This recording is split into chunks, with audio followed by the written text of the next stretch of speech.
Bonjour à tous et bienvenue sur la chaîne de l'Examen Crypto. Nous sommes le lundi 3 février 2025, il est 7h40. Allez, on se réveille avec une cryptomap bien directement dans le rouge. Ça a quand même bien saigné du côté des altcoins, comme on peut le voir actuellement. C'est vrai que c'est quand même délicat, hein. On a quand même des performances assez néfastes du côté de pas mal de cryptos.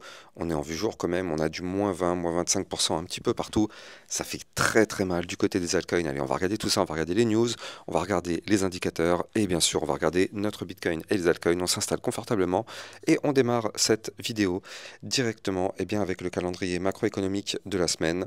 On va avoir donc aujourd'hui le PMI manufacturier et l'indice PMI manufacturier de l'ISM. Mardi, on aura le rapport GeoLTS. Mercredi, la création d'emplois non agricoles, PMI service, indice PMI non manufacturier de l'ISM, stock de pétrole brut. Et on terminera jeudi et vendredi avec les inscriptions hebdo au chômage, salaire horaire moyen, création d'emplois dans le secteur non agricole et le taux de chômage. Donc ça fait une semaine plutôt chargée, mais ça reste quand même plutôt light par rapport à ce qu'on a connu la semaine dernière. Alors du côté des news, il s'est passé plusieurs choses hier. Donc du coup, on a eu donc du côté des ETF, du côté des USA, Solana et XRP qui mènent la course parmi les 35 propositions en attente de validation. Donc on voit que c'est quand même assez intéressant. Pour l'instant, on ne sait pas si ça va être validé ou pas, mais en tout cas, c'est en attente.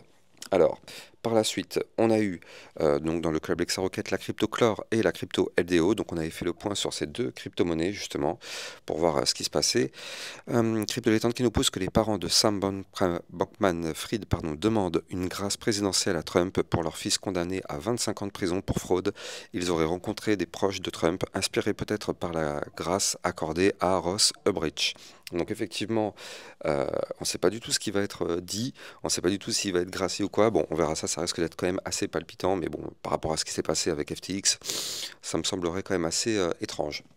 Vous savez, vous avez un Discord sur lequel vous pouvez venir échanger avec la communauté pour poser des questions, pour vous entraider. N'hésitez pas, vous avez le lien du Discord en description de vidéo.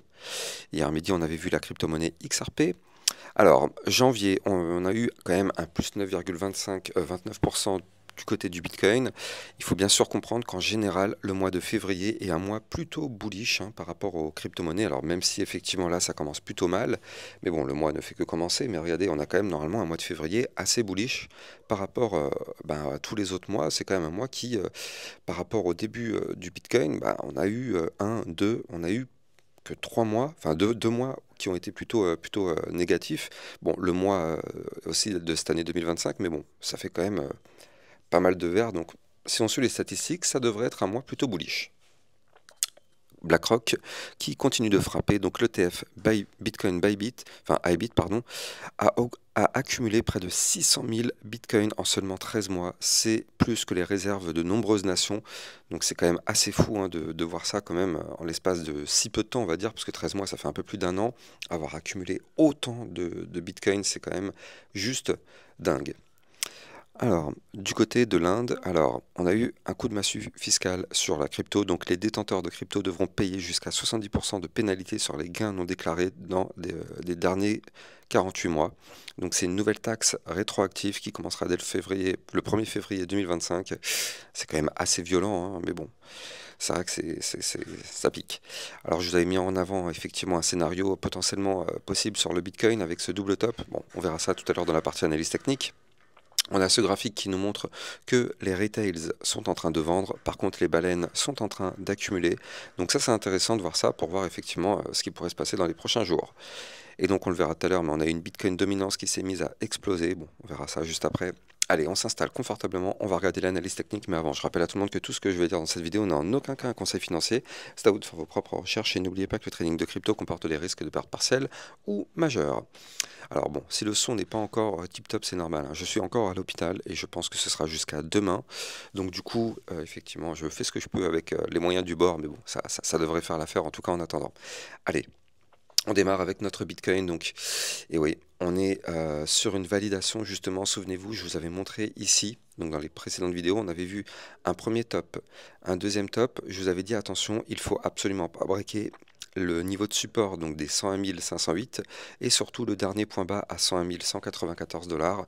Je vous avais dit que si on breakait ce niveau clé, aïe aïe aïe, ça sentirait pas bon du tout. Et donc regardez, encore une fois, on a une masterclass.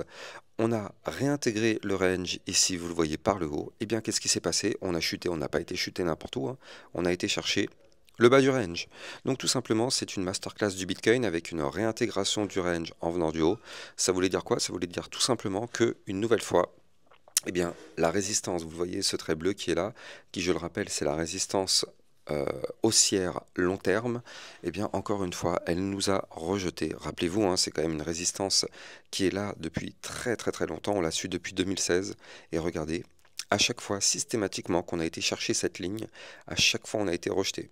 Donc, c'est elle qui avait mis fin au précédent bull run, hein, souvenez-vous. Donc, pour l'instant, on n'arrive pas à la casser. Est-ce que c'est grave? Bon, bah, pour l'instant, non. On est tout simplement sur un retracement. On est tout simplement sur une réintégration du range par le haut. Donc ça, on a été chercher le bas du range. Maintenant, il faut noter que le bas du range, donc ici, à combien c'est? À 92 547. Juste en dessous, on a le support des 92 092. Donc vous l'avez compris, ce double support ici ne doit absolument pas lâcher. Si par contre ce double support vient à lâcher, on risque d'avoir un retracement un peu plus violent. Alors avant de continuer l'analyse technique, on regarde vite fait les indicateurs parce que je pense qu'il y a des choses intéressantes. Et oui, oh là là là là, oh, le crypto Fear and Greed qui est dans la peur, ça c'est très très bon les amis. C'est excellent, regardez ça. On commence à être dans la peur, donc là ça veut dire que personne n'ose investir. Ça veut dire qu'effectivement le sentiment a été complètement cassé qu'on avait eu tout au long du mois de décembre. Regardez ça, ici on avait eu donc toute la phase euphorique, et donc là ça y est, on est passé de cette phase euphorique à une phase de peur. Donc là c'est excellent. Souvenez-vous, en décembre, j'arrêtais pas de vous dire tous les jours, attention, le marché est en surchauffe. Je m'étais fait insulter pour ça et tout, mais c'est pas grave, c'est pas un souci. On avait bien sûr sur ma chaîne YouTube détecté bien, le top. Et donc derrière, qu'est-ce qui s'est passé? On a eu quand même un retracement assez violent. Et donc là, du coup, on se retrouve actuellement dans la crainte. Donc c'est intéressant, voire même, on pourrait même continuer de chuter.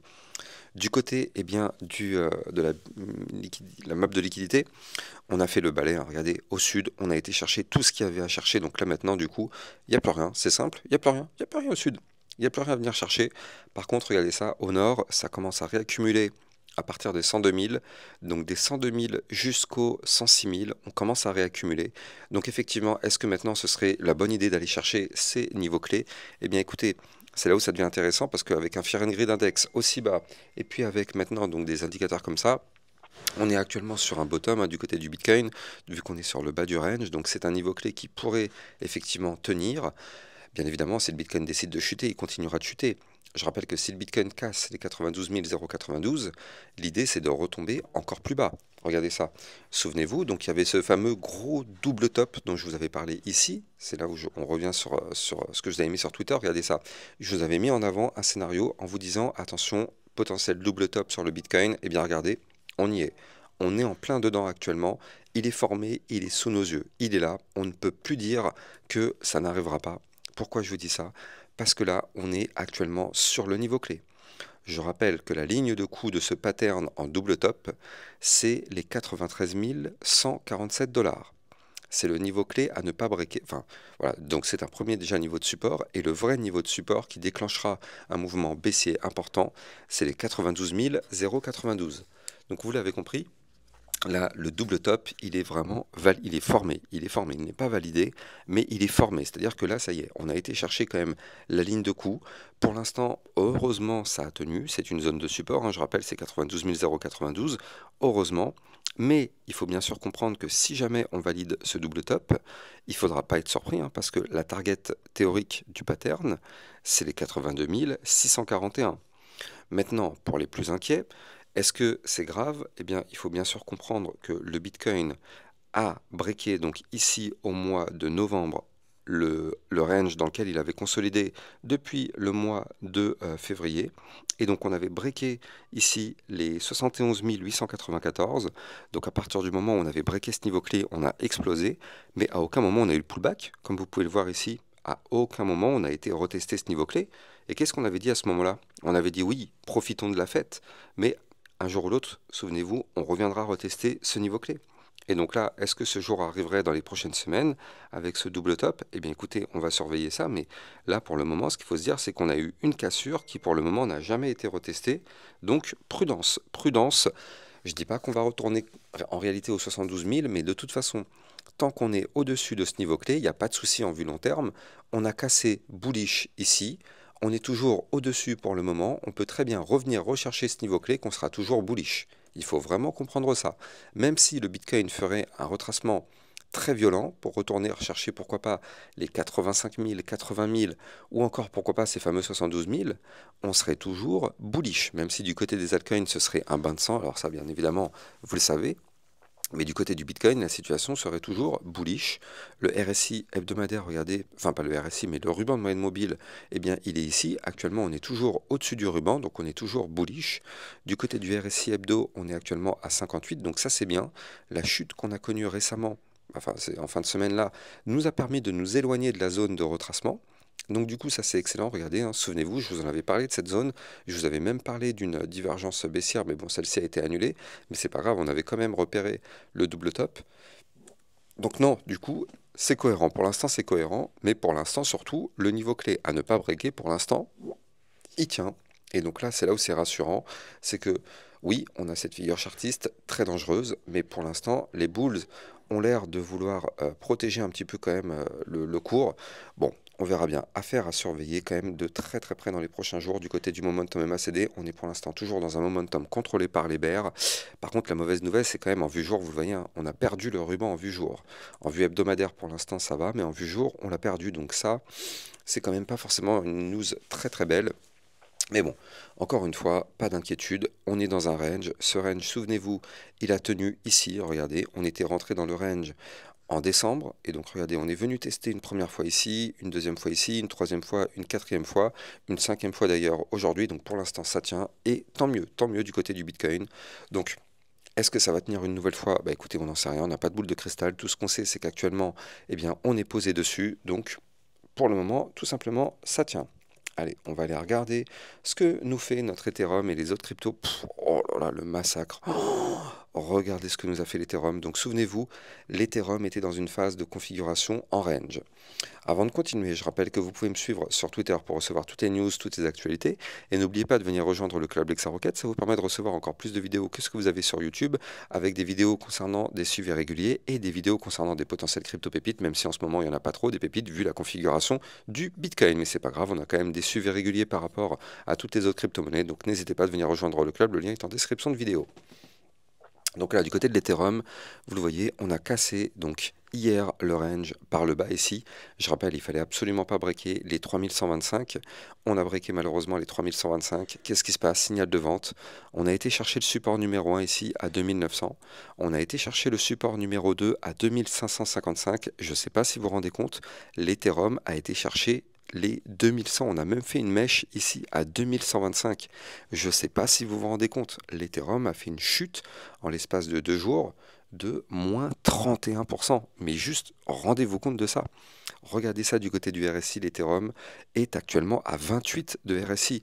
Franchement, on va pas se mentir, je pense que je vais mettre un petit billet de 100 € là-dessus, parce que quand je vois ça, franchement, et que je vois surtout cette vue long terme, qui est toujours ici, pardon, c'est plutôt de la vue mensuelle sur l'Ethereum, quand je vois cette vue mensuelle, alors oui, on a ici l'apparition d'un gros double top, mais surtout, on a une gigantesque tasse avec une anse qui est peut-être en cours en attente, qui pourrait arriver dans les prochains mois. Quand on voit effectivement cette configuration, on est quand même extrêmement bas du côté de l'Ethereum et c'est vrai qu'on a été chercher des supports majeurs, hein, donc pour le coup ça reste quand même intéressant, mais encore une fois prudence extrême, on l'a vu tout à l'heure sur le Bitcoin peut continuer malheureusement sa phase baissière, donc effectivement tant que le Bitcoin n'a pas repris réellement de la force, c'est très difficile quand même d'être sur les altcoins parce que là pour l'instant je vous l'avais déjà expliqué un petit peu, mais regardez, ça y est, la Bitcoin dominance qui prend la direction des 62. Sur mon Twitter officiel, pour tous ceux qui me suivent déjà dessus, je vous en avais parlé, je vous avais dit, alors elle était où cette information? Tac, tac, tac, je vais la retrouver, hein. Elle se cache quelque part, voilà, c'était là. Comme prévu, la Bitcoin dominance qui prend la direction de sa target à 62%. Et donc, qu'est-ce qui se passe? On a été chercher, là, regardez, on a été la chercher, hein. On a même été chercher des points encore plus hauts du côté de la Bitcoin dominance. On a fait une mèche à 64,33% du côté de la Bitcoin dominance. C'est tout simplement incroyable. Bon, pour l'instant, vous le voyez, on est pile poil sous la résistance des 61,75. Pour l'instant, cette résistance, elle rejette la Bitcoin dominance, heureusement, parce que là, franchement, si la Bitcoin dominance continue d'augmenter. Les altcoins vont continuer de prendre très très cher, mais ça, ce n'est pas une nouvelle. De toute façon, sur ma chaîne YouTube, ce n'est pas nouveau. Vous le savez, on savait qu'on allait avoir cette situation. On avait repéré quand même depuis pas mal de temps le gigantesque double bottom hebdomadaire sur la Bitcoin Dominance. Vous la voyez ici. Bitcoin Dominance, je vous avais dit qu'il fallait absolument pas breaker les 59,91, pardon, 58,91.